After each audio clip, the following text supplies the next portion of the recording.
Karena ternyata pada sidang persiapan kedua, pihak tergugat yakni Menteri Pendidikan Dasar dan Menengah hadir. Pak Hakim menganggap surat ini adalah surat kesetaraan, penyetaraan gitu. Padahal kalau kita teliti lebih dalam lagi, yang namanya surat penyetaraan itu harusnya tidak bentuk surat keterangan. Surat keterangan ini sangat abu-abu gitu. Surat keterangan ini sangat abu-abu. Apakah ini surat kesetaraan? Bukan, karena yang disetarakan pengetahuan. Sementara kalau saya sebagai kepala lembaga pendidikan, kalau yang namanya kesetaraan itu gak cuma pengetahuan kan, ada afektif, ada psikomotoris, komplit gitu. Sementara di surat keterangan ini hanyalah pengetahuan setara gitu. Yang di dalam katun itu adalah ada namanya Gibran, anak dari Jokowi, dan itu yang harus dihadirkan bila perlu. Gibran dan Jokowi akan dihadirkan di sini. Bisa jadi apabila diperlukan, karena memang kalau dia melihat dari katun tadi itu memang secara eksplisit ada nama beliau di situ. Pertama-tama saya ucapkan terima kasih kepada PT UN, khususnya kepada Hakim Tunggal yang sangat membantu kami. Dan terus terang kami juga agak terkejut karena ternyata pada sidang persiapan kedua pihak tergugat yakni Menteri Pendidikan Dasar dan Menengah hadir. Jadi kami merasa ini adalah titik terang untuk mengklarifikasi mengenai surat keterangan nomor 9149.D.D1.SK 2019 yang kebetulan bernama Gibran Rakabuming Raka dengan ayah Insinyur Joko Widodo. Jadi yang dikeluarkan oleh Kemendikdasmen ya Bu? Iya, yang mengeluarkan adalah Kementerian Dirjen Pendidikan Dasar dan Menengah yang ditandatangani oleh Sekretaris Dirjen. Iya.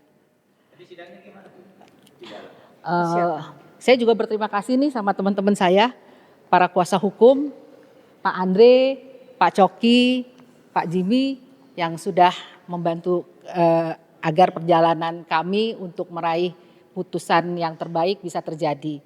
Sidang tadi kondusif ya Pak. Jadi kami mendapat masukan dari Pak Hakim, ya karena ini pengadilan administrasi ya, jadi titik komanya itu kami diberitahu gitu, ini yang sebaiknya begini, yang kurangnya ini gitu. Dan tadi pihak tergugat juga menurut kami cukup kondusif, tapi sayangnya mereka adalah dari Biro Hukum. Sementara tadi beberapa peraturan yang kami minta adalah peraturan yang teknis gitu. Karena menurut kami surat gugatan itu, surat keterangan yang Gibran itu menurut kami harus dipertanyakan. Karena ada beberapa hal yang menurut saya pribadi lah sebagai kepala lembaga pendidikan tuh menimbulkan tanda tanya gitu. Misalnya tadi, kita cerita aja ya. Misalnya tadi Pak Hakim katakan, Pak Hakim menganggap surat ini adalah surat kesetaraan, penyetaraan gitu. Padahal kalau kita teliti lebih dalam lagi, yang namanya surat penyetaraan itu harusnya tidak bentuk surat keterangan. Gitu. Nah, tapi kami berharap teman-teman semua di sini, para media gitu ya, tetap mendukung kami karena memang perjalanan untuk meminta agar surat keterangan ini akhirnya dicabut itu memang bukan perjalanan yang mudah ya. Karena kami tahu ada hal-hal yang harus kami atasi karena kami sendiri kurang punya informasi yang lengkap gitu mengenai aturan-aturan, mengenai apalagi tadi Permendikbud gitu. Karena itu juga tidak selalu ada ternyata di internet Bu gitu. Jadi ya dukung kami saja supaya kami bisa berjuang agar jangan sampai ada surat keterangan sejenis ini lagi. Tadi kebetulan juga tim kami mempertanyakan apakah ada surat keterangan seperti ini lagi gitu. Dan mereka istilahnya gimana tadi Pak bilangnya, mungkin Pak Coki bisa terangkan.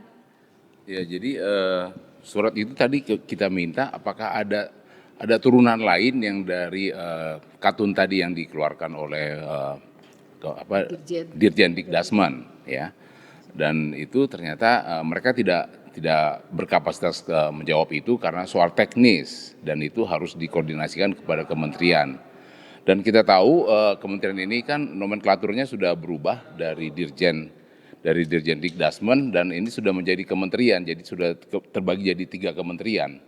Oleh karena itu kami tanya, apakah Dikdasmen itu atau Dirjen Pendidikan Dasar dan Menengah itu masih ada apa tidak? Atau sudah menjadi kementerian tersendiri?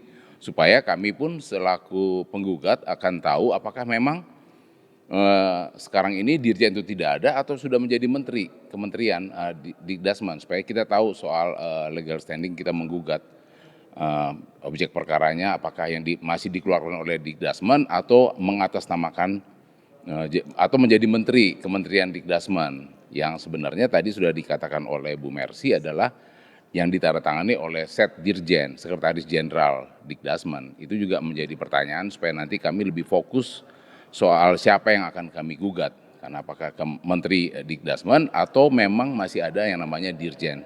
Dijawab tadi oleh kementerian dari Dikdasmen mengatakan bahwa masih ada Dirjen tersebut. Begitu keterangannya. Terima kasih, silakan Bu Mercy. Izin Pak, berarti sekarang sudah double dong Pak. Ada dirjen yang dimaksud, tapi ada kementerian yang Kementeriannya kalau kami tangkap tadi kementeriannya masih ada dan dirjennya masih ada. Kementerian Dikdasmen itu karena memang kita tahu kabinet yang itu kan terbagi 3 menteri kan, ada menteri itulah salah satunya adalah Kementerian Pendidikan Dasar Kebudayaan. Dan menurut mereka yang bertanggung jawab kementeriannya atau dirjennya Pak? Ya, itulah yang tadi akan ditanyakan soal teknis. Mereka menunggu koordinasi lagi kepada kementerian, apakah dikeluarkan oleh apakah masih memang kewenangan menteri atau memang masih kewenangannya Dirjen Dikdasmen tadi untuk mengeluarkan katun-katun seperti ini. Dan kami tanya apakah ada katun lain selain yang nomor ini, turunannya yang lain. Itu juga tidak dijawab dengan lugas karena kami adalah sebagai kuasa hukum. Jadi kami soal teknis kami tidak mempelajari dan harus bertanya atau berkoordinasi dulu kepada kementerian terkait. Jadi terus terang aja, memang makanya minta dukungan ya, bahwa surat keterangan ini sangat abu-abu gitu. Surat keterangan ini sangat abu-abu. Apakah ini surat kesetaraan? Bukan, karena yang disetarakan pengetahuan.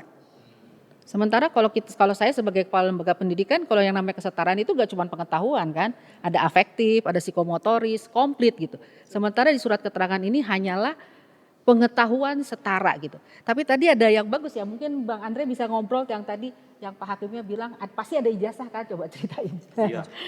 Jadi tadi di ini Pak. Ini saya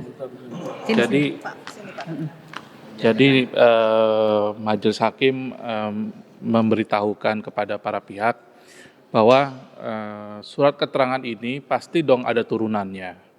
Entah ijazah, entah surat permohonan. Nah, nanti Majelis Hakim meminta kepada pihak tergugat untuk menunjukkan atau membawa dokumen-dokumen yang terkait.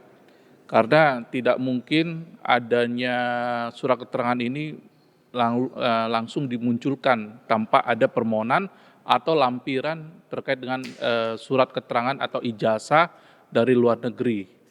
Yang terutama objek itu UTS ya, dari UTS sendiri, insert. Nah, itu yang harus dilampirkan, dibawa oleh pihak tergugat nanti pada persidangan selanjutnya. Itu aja. Surat bukan ijazahnya, surat keterangan dari kampus kayak gitu. Iya, bahwa menyatakan bahwa dia itu benar ada atau gimana, pokoknya harus dibawa. Bukan hanya surat sertifikatnya. Bukan, harus ada. Jadi persidangan selanjutnya kapan dan agendanya apa? Jadi sidang selanjutnya. Ayo cepetan biar semuanya ngomong. Ayo cepet. Ayo cepet. Baik. Maaf. Untuk persidangan berikutnya adalah di hari Kamis minggu depan, sama tetap pukul 10 juga. Agendanya adalah masih tetap perbaikan-perbaikan gugatan dan kuasa. Nanti akan ada yang diberikan oleh pihak tergugat, mungkin beberapa dokumen yang nantinya itulah yang diminta. Yang tadi rekan bilang terkait dengan permohonan untuk penyetaraan itu kan pastinya ada ya dokumen-dokumen yang harus dilampirkan gitu. Iya. Itu aja sih minggu depan pastinya. Iya. Dari jam 10 hari Kamis. Apakah itu termasuk dengan penjelasan dari KBRI yang waktu itu pernah di sini. Ya, jadi ini aku yang jawab aja ya. Jadi intinya gini, saya tuh tadi seneng ya karena Pak Hakim mengatakan nggak mungkin dong bisa keluar surat keterangan tanpa ada ijazah.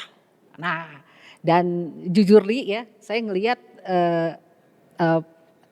kuasa tergugat itu agak bingung gitu, agak grogi gitu.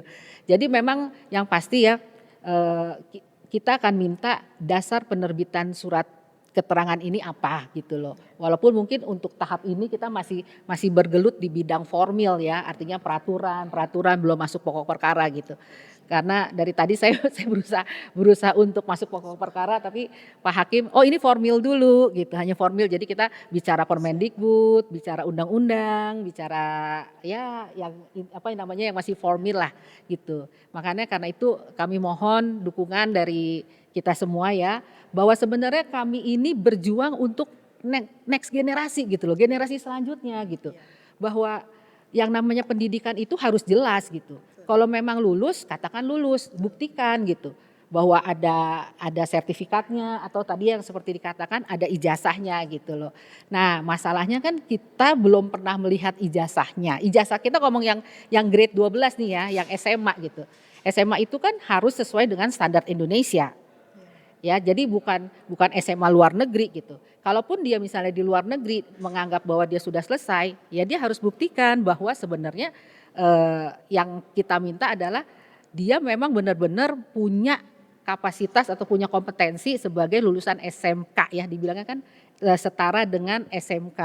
Nah, SMK itu kita udah siapkan apa namanya kurikulumnya seperti apa gitu loh. Nah, tapi kalau misalnya tanpa penjelasan secara detail ya, itu tentu saja akan membuat generasi muda tuh bertanya-tanya gitu loh. Kok bisa-bisa diakui jadi SMK? Emang dia belajar apa? Atau seperti waktu itu Bang Mike, kita pernah podcast ya. Bang Mike langsung nantang ya waktu itu ya. Bang Mike ini lulusan Inggris, ekonomi gitu. Jadi dia tanya, emang benar nggak bisa menguasai international accounting standard gitu. Jadi sekali lagi kita masih berjuang karena jujur tembok besar itu adalah formil. Artinya persyaratan, legal standing, siapa yang harus kita gugat. Karena jujur tadi Pak Hakim tuh mengatakan kita harus hati-hati. Karena kalau kita salah menggugat itu bisa error in apa tuh tadi persona apa dibilangnya tadi ya. Itu gitu. Jadi mohon dukungannya sekali lagi kami ada di sini ini bukan karena apa-apa, karena kami ingin pendidikan Indonesia tuh jelas, berkualitas, dan berlaku adil untuk semua. Ada berapa kesempatan lagi untuk memperbaiki gugatan seperti itu? Biasanya berapa kali? Bisa 1 atau 2 kali lagi. 1 atau 2 kali Ya, lagi? kalau misalnya sudah cukup, dirasa oleh cukup, kita sepakat dan hakim melihat sudah cukup, maka bisa dimulai langsung untuk persidangan selanjutnya. Ke pembuktian. Ya, menjawab dulu. Jawab ada replik, Nanti ada replik, duplik, ya. Hukum Jawab acara, replik, duplik, saksi, baru nanti ahli, baru nanti kesimpulan dan putusan. Dan itu sudah diatur sesuai aturan yang di hukum acara yang ada di TUN, Iya. gitu. Ya kami berharap kita kan belajar ya dari teman-teman yang sudah duluan menggugat gitu ya, yang menggugat SK ini gitu. Kami belajar dari kekurangan dan kekuatan mereka gitu. Jadi kami berharap ya semoga Tuhan menolong kita, rakyat Indonesia juga mendoakan kita agar kita bisa menyelesaikan tahap ini dulu persiapan, kemudian bisa masuk ke sidang dan semoga setelah itu kita baru itu tadi ya pembuktian dan segala. Karena memang yang kita tunggu tuh pembuktian ya. Surat-suratnya itu yang kita tunggu dan saksi betul. Bila perlu dihadirkan. Enggak tadi gimana sih tadi Pak Hakimnya bilang? Ya, bila perlu dihadirkan Pem- apa yang sesuai dengan Katun tadi. Iya, yang nama yang ada di Katun itu bila perlu dihadirkan gitu. Oh, maksudnya siapa Pak? Ini boleh agak diperjelas sedikit? Ya, artinya yang di Apakah dalam yang Katun dimaksud itu di dalam Katun itu adalah ada namanya Gibran, anak dari Jokowi, dan itu yang harus dihadirkan. Jadi bila ada perlu. kemungkinan Gibran dan Jokowi akan dihadirkan di sini. Bisa jadi apabila diperlukan, karena memang kalau dia melihat dari Katun tadi itu memang secara eksplisit ada nama beliau di situ. Jadi ya bisa saja nanti hakim apabila dianggap perlu itu udah perlu dihadirkan dan dipanggil secara resmi supaya bisa menjelaskan atau mengklarifikasi kebenaran itu. Gitu. Tapi sebetulnya kalau ini ya Pak, selama pengalaman Bapak sebagai lawyer, apakah sidang-sidang PT UN seperti ini bisa menghadirkan pejabat? Bisa selama itu ada kolerasinya dan penting sekali, perlu diklarifikasi. Karena itu kan kita bicara hukum kan, kita kan based dari hukum tadi ya otomatis ya secara hukum pun atau legal dia harus sampaikan sebenarnya supaya tidak ada terjadi hal-hal yang seperti ini lagi gitu loh. Makanya kami bertanya apakah ada katun-katun lain turunannya seperti itu, tidak bisa dijawab karena kelihatannya ambigu dan perlu koordinasi lagi kepada kementerian atau kepada dirjen terkait di Dasman. Itu yang kami lihat, makanya sepertinya abu-abu gitu ya. Iya, betul. Itu saja teman-teman. Terima kasih. Ada lagi? Cukup. Minggu depan. Sampai ketemu minggu depan. Dukungannya. Makasih Pak Janes. Dari tadi saya ngikutin terus itu semua. Selamat. Oh ya. Komentar saya bukan ada lagi. Ini sebetulnya udah ada kesalahan fatal, prosedurnya, birokrasinya salah. Yang seharusnya mendapatkan surat kesetaraan itu dia mengatakan lulus harus ada dari kedutaan besar. Itu satu nggak ada. Jadi saya sebetulnya orang ini karena pengacara bilang masih dipertanyakan. Kalau saya bilang memang nggak punya, nggak bisa kamu bikin seperti itu. Jujur aja ngomong, kau tukang nilai duta besar itu supaya bikin surat, Hah? Nggak bisa, nggak boleh dia harus ada bukti pendukung surat keterangannya. Nggak bisa pelangak-pelongok menjadi wapres, bahaya. Ini akan awal mulanya ini hancurlah kaum Gibran, hancur. Disinilah kehancuranmu. Ketawa semuanya. Kemarin saya nyanyi lagi. Kamu ketahuan gak punya ijazah. Tapi Pak Janes, kalau seandainya benar-benar ini dicabut, yang malu itu Gibran atau Kemendikbudrismen? Jokowi. Dia ngajarin anaknya supaya wapres maju. Iya. Dia atur sama MK umurnya Ini bukunya. masalah umurnya Gibran ini. Pinocchio, tahu wakil Pinocchio? Mungkin anak kecil sekarang nggak tahu lagi Pinocchio yang remaja. Pinocchio itu boneka kayu. Kan bapaknya tukang kayu, dibikinlah boneka dari kayu. Dia minta kepada peri supaya hidup nih boneka kayu. Ternyata jadi hidup boneka kayu ini. Tapi pembohong, hidungnya panjang. Nah, ini Pinocchio. Ini kan boneka kayu kan? Iya. Ini Tapi kan ujungnya si boneka kayu ini kan jadi bertobat, jadi orang baik gitu loh. Bertobat karena pengarangnya bikin bertobat. Kalau pengarangnya bukan bertobat, hancur Pinocchio-nya. Itu kan tergantung penulisnya. Kan Iya. penulisnya hancur ini. Ya, kalau aku penulisnya baik. Jadi teman-teman. Emang udah baik sih Gibran? Kagak, pelangak-pelongok. Jadi gini, makanya kenapa kita istilahnya bersusah payah lah ya ke PT UN, mengerjakan gugatan. Kami tetap berharap bagaimanapun Pak Janes, Gibran itu wakil presiden kita. Kita gitu. lain enggak. Oh, Enggak, saya enggak. Saya pilih bukan dia kok. iya. Ya, oke lah wakil presiden kami lah, wakil presiden kami gitu ya. Kami, kalau kami kita berarti juga ini udah ya. goblok Iya. sekarang pidana. Jadi 10 dalam tambah 6, 10 tambah 6 berapa? 17. Itu kata Prabowo. 10 tambah 6 16. Lanjut soal Gibran. ya, jadi kami tetap berharap agar penerbitan surat keterangan Gibran itu benar-benar Kemendikbud bisa membuktikan data-datanya, dokumentasinya yang sah. Membuktikan. Orang Ya, nggak pura-pura. apa mau dibuktikan dari debat besar harus ada surat keterangan dari kampus itu harus ada soal bahwa dia melulus, bukannya ijazah doang, nggak boleh. Iya. Bisa aja ijazah dibikin di pramuka kan bikin 10 ijazah seperti ini bisa. Potensi kita lihat aja. Bisa bikin Kita saya lihat bikin aja. 10 ijazah. Pak Janes, Kita emangnya lihat aja. kalau ijazah dalam negeri kan mungkin ada di pramuka. Oh. Kalau ijazah luar negeri bisa. Jangan kan di ruang angkasa, ijazah luar angkasa ada di pramuka, tinggal cetak doang, ada contohnya udah jadi. Termasuk itunya ya, QR code-nya ya. Nggak ada semua. Bener. Nggak ada yang bisa. Tapi nggak boleh pesimis dulu, Saya Pak. enggak, kalau saya pesimis tetap pesimis di sini sidang ini karena masih Otto Hasibuan masih menteri ini ya hukum.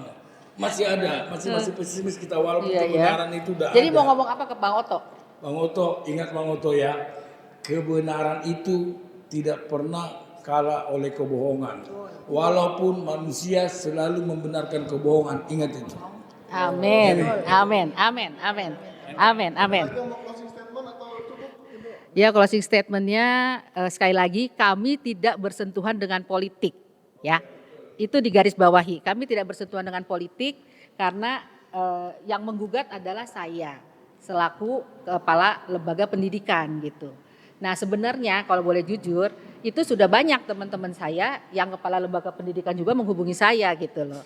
Tapi mungkin karena mereka ada yang PNS, ada yang orang partai gitu ya. Jadi mereka bilang, aku dukung doa aja Bu. Tapi kami berharap semoga dengan klarifikasi surat keterangan seperti ini itu kalau boleh tidak akan terjadi lagi. Karena jelas itu merugikan ya. Kayak di lembaga saya aja anak-anak yang tadinya mau daftar dan saya bilang kalau kamu mau dapat ijazah kesetaraan SMK atau SMA atau paket C ya harus 3 tahun sekolah gitu loh. Bukan ujuk-ujuk ya gitu. Artinya benar-benar harus sekolah dan harus lulus, harus hadir gitu. Jadi mohon doanya teman-teman, sekali lagi kami tidak bersentuhan dengan politik. Kami semata-mata berpikir pendidikan Indonesia harus benar-benar berkualitas dan ada bukti yang valid, itu saja. Terima kasih teman-teman. Banyak juga yang berpikir seperti ibu ya. Ya, Teman kepala lembaga pendidikan. mereka sudah mulai terbuka gitu karena saya katakan kepada mereka kita berjuang bukan buat kita ya. Artinya kalau kita pikirin diri kita sendiri sebenarnya ya bilanglah anak-anak kita sudah sudah dewasa gitu kan. Tapi kita berpikir generasi berikutnya. Gimana nih Pak Prabowo 2045 generasi emas ya. Jangan sampai jadi generasi cemas atau generasi lemas. Makasih. Enggak bakalan kita kira emasnya udah dicolong 74 kilo. 74 kilo udah ada. Dicuri, gimana kita mau jadi Indonesia emas? Emasnya udah digembaki jari. Kata milik orang, milik siapa itu? Aduh, emang Indonesia ini udah kayak orang bego kita Pak. Masyarakat dibuat emang udah. Gak mungkin jadi negara emas udah dicuri tuh. Oke, terima kasih.